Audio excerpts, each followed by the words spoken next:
ভাই তরমুজ কত করে ভাই? তরমুজ কত করে ভাই কেজি 50 টাকা। কেজি? 50 টাকা। তাহলে আমারে আধা কেজি দেন। না ভাই আধা কেজি দেওয়া যাবে না ভাই। কেন? না পুরোটা কেজি হবে। না আমার তো আধা কেজি নেওয়ার সামর্থ্য আছে। না ভাই আমি আধা কেজি পারবো না ভাই। আচ্ছা দেন ভাই, আধা কেজি দেন না। না ভাই আধা কেজি পারবো না ভাই। দেন দেন, আধা কেজি নিব, দেন। হ্যাঁ না আরে দেন, দেখি কত দূরে, আধা কেজি কত দূরে দেন। দেখি না, আধা কেজি দেওয়া যাবে না ভাই। দেখি না, দেখি আধা কেজি কাটে না। না ভাই আধা কেজি দেওয়া যাবে না। দেখি তো আধা কেজি দেন। আজকে আধা কেজি তরমুজ কিনুন। তরমুজের সিজন চলে আইছে। তরমুজ কেজিতে বিক্রি করবে কেন? তরমুজ হবে পিসে।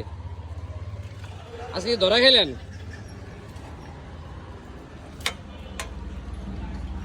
আধা কেজি লাগবে ভাই, আমার মতন বেশি লাগবে না। এই মিষ্টি কুড়মার মতন কাটা হইতেছে, বুঝছেন? লাল হইব এই গ্যারান্টি করা। এই মিষ্টি কুড়মা যেমন কাইটা বেছে, এই তরমুজের দশা এটা হয়েছে আজকে। সেরকম লাল দেন আধা কেজি দেন। হ্যাঁ মাইপে তুমি আধা কেজি, এক কেজি দেখছেন সেরকম লাল। দেন, আধা কেজি দেন। হ্যাঁ আধা কেজি দেন, আধা কেজি দেন। লোন আপনি দেন। হ্যাঁ বলে দিন দেবেন কাছে। আচ্ছা আধা কেজি দেন, আধা কেজি দেন। বললেন আধা কেজি দেন। কত হয়েছে? 600 গ্রাম। কত দাম হয়েছে? 50 টাকা। 50 টাকা 60 টাকা। 60 টাকা দেন, আধা কেজিটা বলে দিন দেন। তুমি দেখো না নেন।